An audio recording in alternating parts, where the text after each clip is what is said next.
Good morning, students. How are you? I hope all of you are well.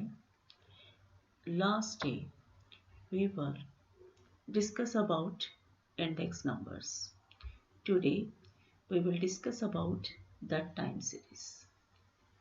In time series analysis, first of all we have to discuss about time series data. There are three types. First will be time series data, cross sectional data, and third is pooled series data. And now, out of these three, we will discuss about time series data. In time series data, there are two types of data. First is the univariate data and second is the multivariate data. But today we will discuss about univariate data. In univariate data, we have four types of data: secular trend component, seasonal component, cyclic component, and irregular components.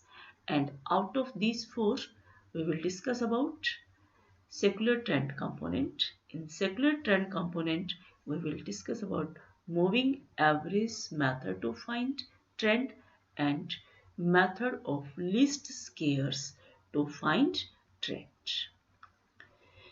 And now first of all, what is time series? A time series is a sequentially recorded numerical data points for a given variable arranged in a successive order to track variations. It means that time series analysis is useful in analyzing how a given asset, security, or economic variable changes over a period of time.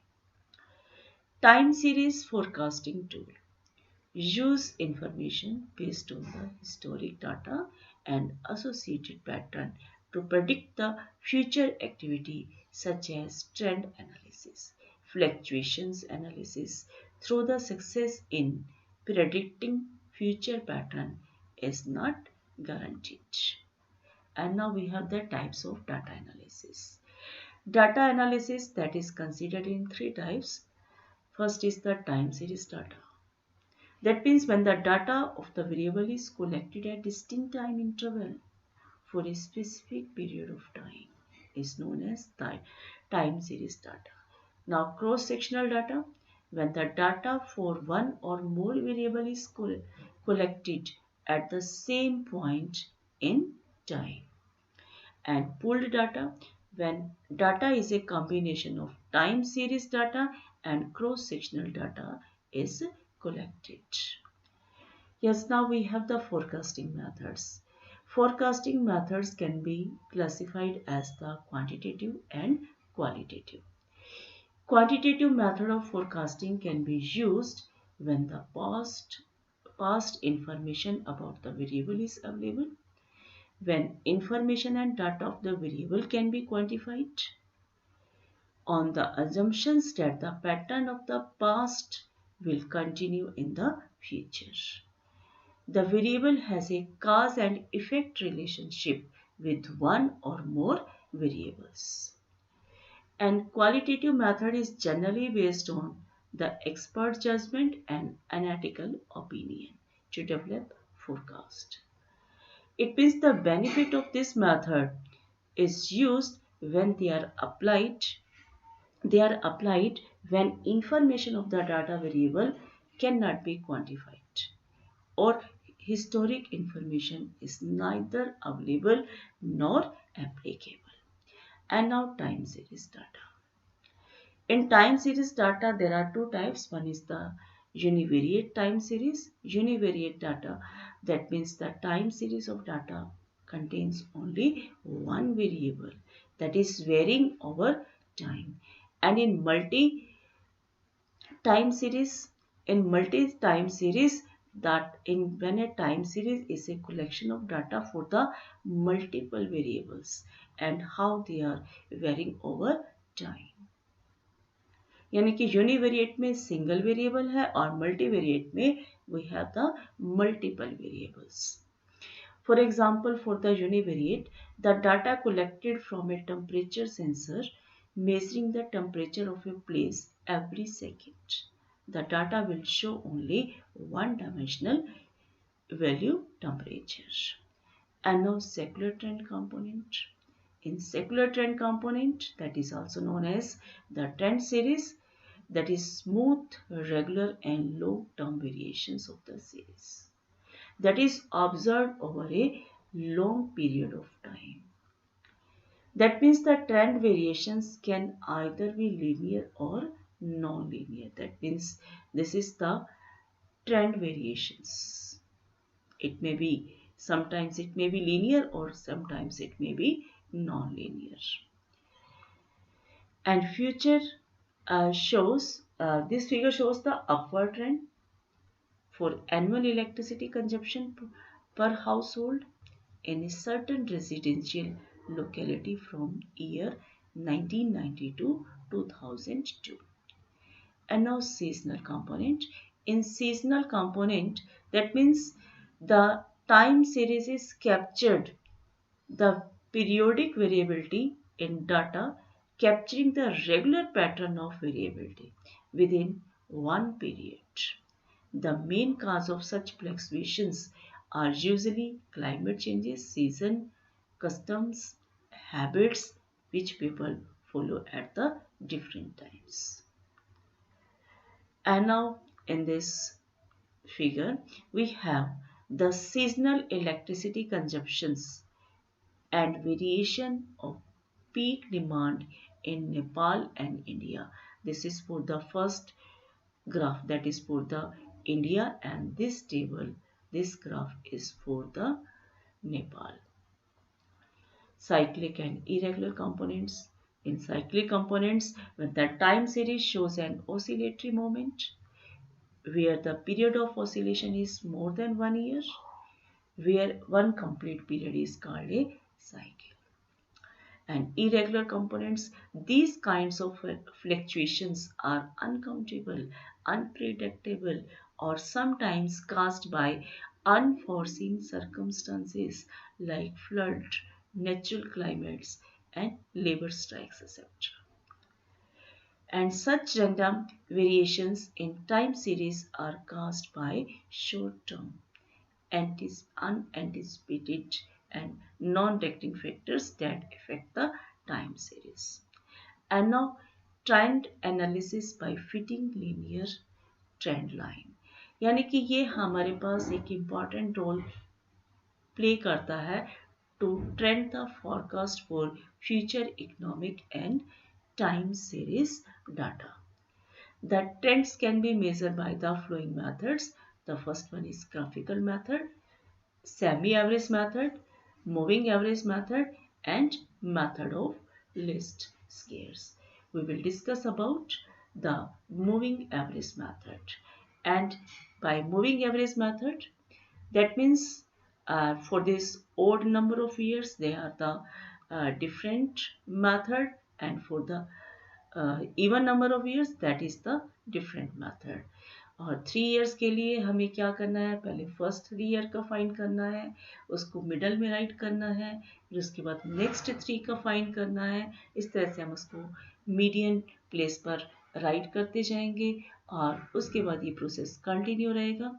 इसमें क्या होता है कि जो first, उसके बाद फिर जो एनियर एवरेज है यानी कि 3 इयर्स डाटा है, तो हम इसको 3 से हम डिवाइड करेंगे, वो स्पेशल हमारे पास रिक्वायर्ड वैल्यूज हो जाएगी. यानी कि ट्रेंड वैल्यू जो स्टार्टिंग ईयर है और एंडिंग ईयर में नहीं होता. We will discuss in the example that means calculate the 3 year moving average for the loan in lakh rupees issued by cooperative bank for farmers in different states of India on the values given below. यानी कि year के accordingly हमारे पास loan amount given है in rupees lakh, and now we have to make the table for this. In this first column, the first column we have given, in second column loan amount is there, and now in third column we have to calculate this 3 year moving total. In 3 year moving total यानी कि जो first 3 years का है, just wait.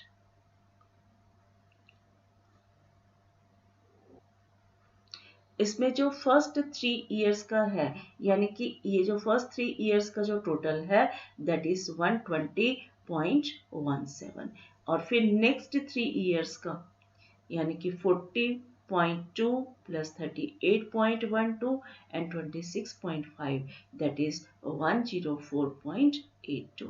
फिर next 3 years का that is 30.12, 26.5, 55.5, यानी कि इसका जो डाटा है दैट इज 120.12। फिर नेक्स्ट 3 इयर्स का, इस तरह से हम नेक्स्ट 3 इयर्स का काउंट करके उनके मिडल में राइट करते जा रहे हैं, ठीक है। और ये 3 ईयर मूविंग डाटा। अब 3 ईयर मूविंग एवरेज, अब 3 ईयर मूविंग एवरेज यानी कि ये जो 120.17 है इसको हम 3 से डिवाइड कर रहे हैं दैट इज 40.6, एंड सिमिलरली 104.82 का जो एवरेज है that is 34.94, and then 40.4। Same इसी तरह से हम 3 years moving average data find करेंगे।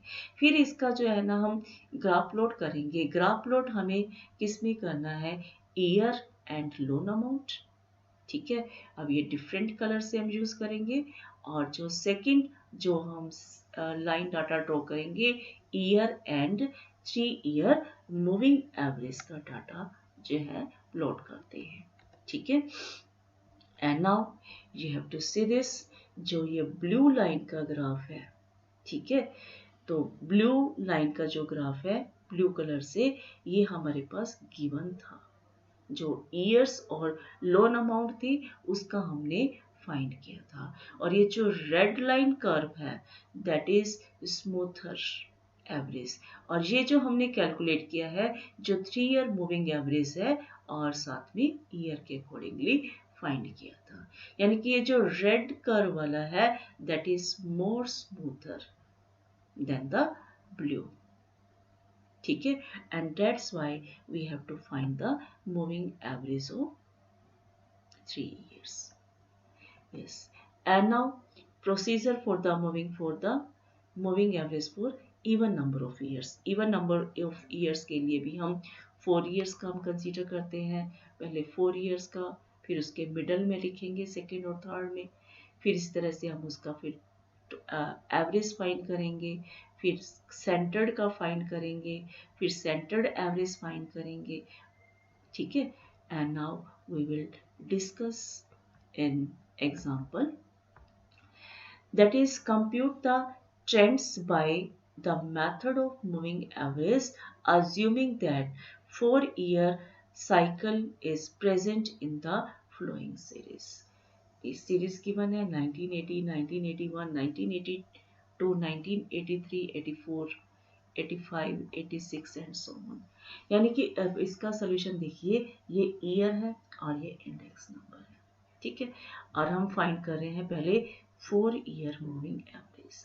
अब 4 ईयर मूविंग एवरेज में हम फर्स्ट 4 ईयर्स का, अब इसके अंदर जो हम टेबल बनाएंगे ना, टेबल के अंदर जो फर्स्ट ईयर का जो डाटा है तो फर्स्ट ईयर और सेकेंड ईयर में गैप रखेंगे, यानी कि 1 रो को हमें ब्लैंक देना है। ब्लैंक इसलिए छोड़ना है क्योंकि हमने जब इसकी टोटल फाइंड करेंगे, जो टोटल फाइंड करेंगे वो सेकंड और थर्ड के मिडल में राइट करेंगे। तो सेकंड और थर्ड का मिडल हमारे पास यहाँ पर आएगा, ठीक है, विद एरो से डिनोट किया हुआ है। और इन सब का जो 4 इंडेक्स नंबर है, फर्स्ट 4 का इंडेक्स नंबर का टोटल है 1730, ठीक है। और उसके बाद फिर हमारे पास 4 ईयर सेम इसी तरह से हम नेक्स्ट 4 का फाइंड करेंगे, नेक्स्ट 4 का, यानी कि हमारे पास ये हो जाएगा 470, 450, 410, 432। इन सब का जो टोटल है दैट इज 1772, ठीक है।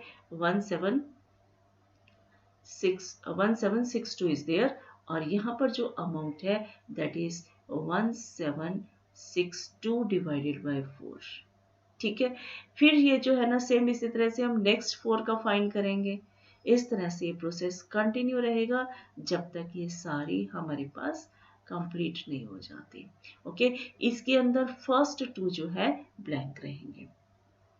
अब इसके बाद फिर हमें क्या करना है, 4 year moving average fourth column में देखिए। अब फोर्थ कॉलम में 4 ईयर मूविंग एवरेज यानी कि इसको जो अमाउंट थी 1730, इसको 4 से डिवाइड किया। फिर सेम इसी तरह से 1762 को 4 से डिवाइड करें, दैट इज 443। 1767 को 4 से डिवाइड किया। मीन्स ये हम डिवाइड करते जा रहे हैं। और सेंटर टोटल, उसके बाद नेक्स्ट कॉलम है सेंटर टोटल। सेंट्रल टोटल में यानी कि 2 का हम ऐड करते जा रहे हैं, और इसको अगेन हमने किस में रखा है, इसके मिडल वाले रो में रखा है। ठीक है, और फिर हम इसके क्या फाइंड करेंगे, सेंटर्ड मूविंग एवरेज। ठीक है, अब ये जो सेंटर्ड मूविंग एवरेज है that is in front of 1982 first 4 के लिए। सेम इसी तरह से जो लास्ट वाली है that is in front of 1987। 3 years moving average में फर्स्ट रो और लास्ट रो ब्लैंक कराती है, और 4 इयर्स में फर्स्ट 2 रोज और लास्ट 2 रोज ब्लैंक रहेंगी। Okay, and in this way we can find the centered moving average. Yes, now we have to compute the straight line trend by using method of least squares. अब method of least squares में हमें क्या find करना है, sum of squares of deviations of the actual and computed value is least and eliminates the personal bias. यानी कि suppose करें कि we have given n number of observations, can be odd और इवन। तो सबसे पहले हम लीनियर इक्वेशन को रिप्रेजेंट कर देते हैं। दैट मीन्स जो भी लीनियर इक्वेशन है y is equal to a plus B x. ठीक है, where y is the actual value, x is the time and a and b are real numbers. ठीक है, according to the principle of least square, the best fitting equation is obtained by minimizing the sum of squares of the difference। ठीक है, और उससे हमारे पास sum of deviations find करेंगे of the actual value, that is the estimate value of y हम consider करके, तो that is 0 आ रही है। अब सेम इसी तरह से जो हमारे पास sum of squares of deviations होंगे of the actual values of y and y square, that is the estimated value of y is least। ठीक है, अब इसको हम एग्जांपल के थ्रू करते हैं।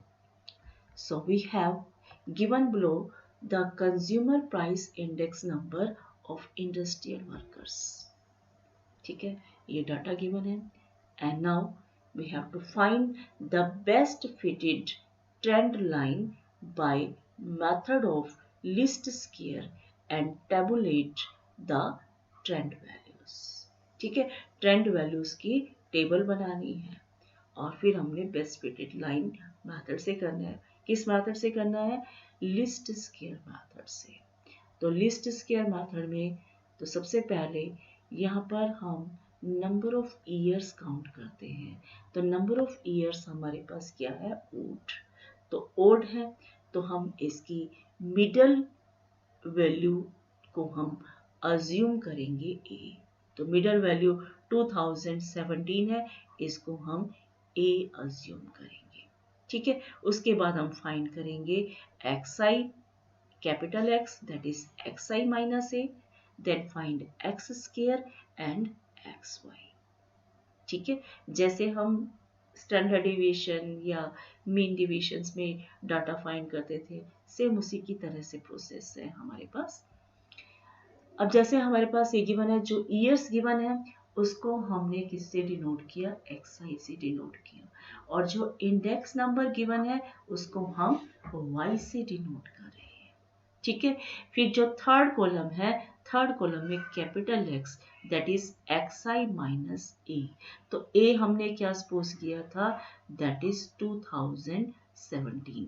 अगर ओड है तो मिडल वन, अगर इवन हो तो बीच वाले 2 टर्म्स का एवरेज फाइंड करते हैं।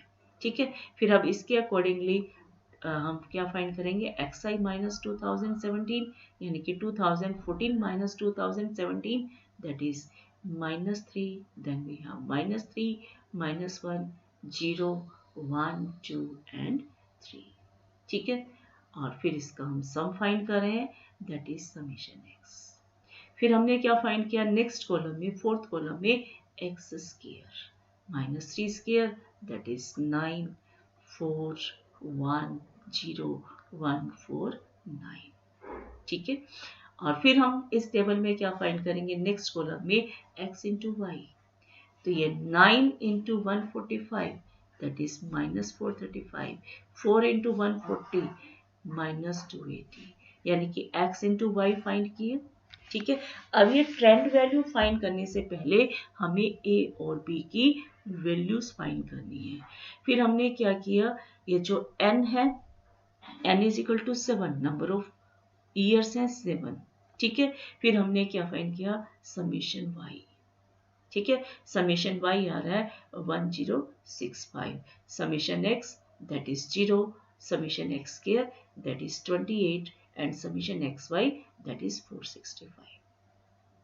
ठीक है, तो अब इसके अंदर पहले, सबसे पहले हम फाइंड करें a हमारे पास होता है summation y by n, summation y है 106 बाई 7 दैट इज 152.14, और फिर हमने b फाइंड किया, b हमारे पास है summation xy upon x square that is 10.6।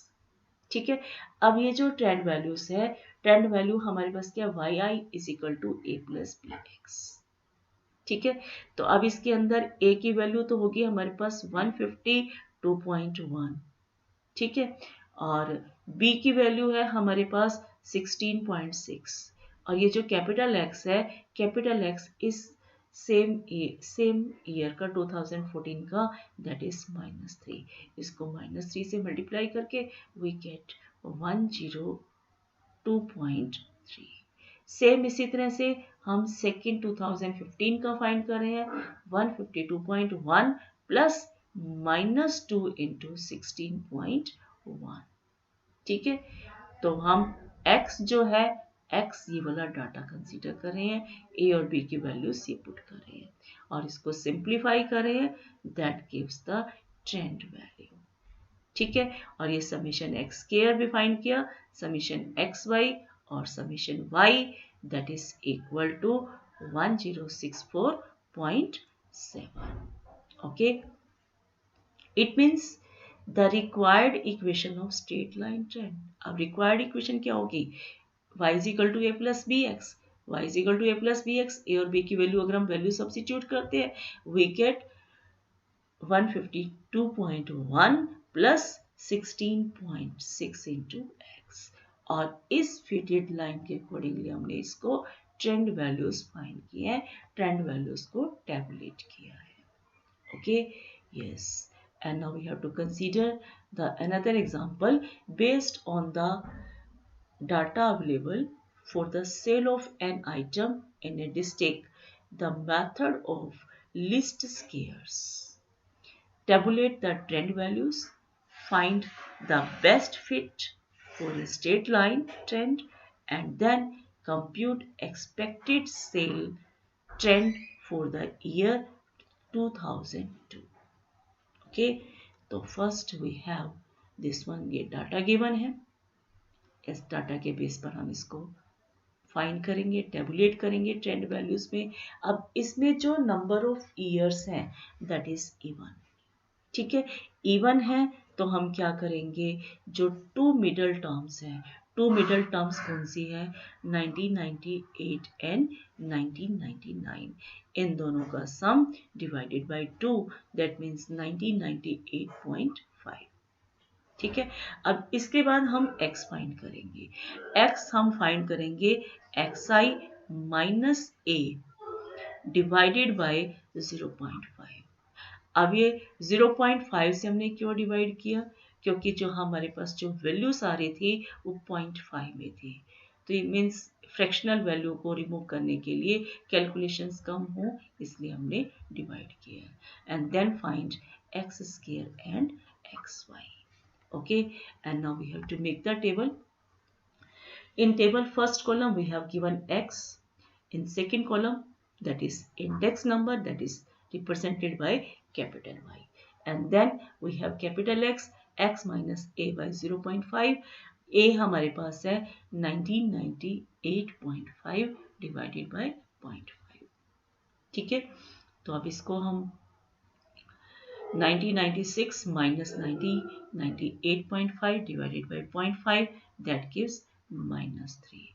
Next will be minus 3, minus 5, minus 3, minus 1. Then we have 1, 3 and 5.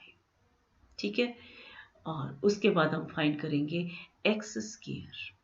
x square 25, 9, 1, 1, 9, 25. xy 32.5 minus 15.9 minus 4.3 6.1 16.8 39 and their sum is 9.2. ठीक है, अब हमने इन सब के सम फाइंड कर लिए. अब a का हमारे पास क्या फॉर्मूला है, summation y by n. Summation y की वैल्यू है 35.6 डिवाइडेड बाय n. n हमारे पास क्या है 6, दैट इज 5.9. और b हमारे पास क्या है, summation x y upon x square. Summation x y की वैल्यू कितनी है 9.2 और summation x square that is 70. तो दोनों को डिवाइड, यू विल गेट 0.13.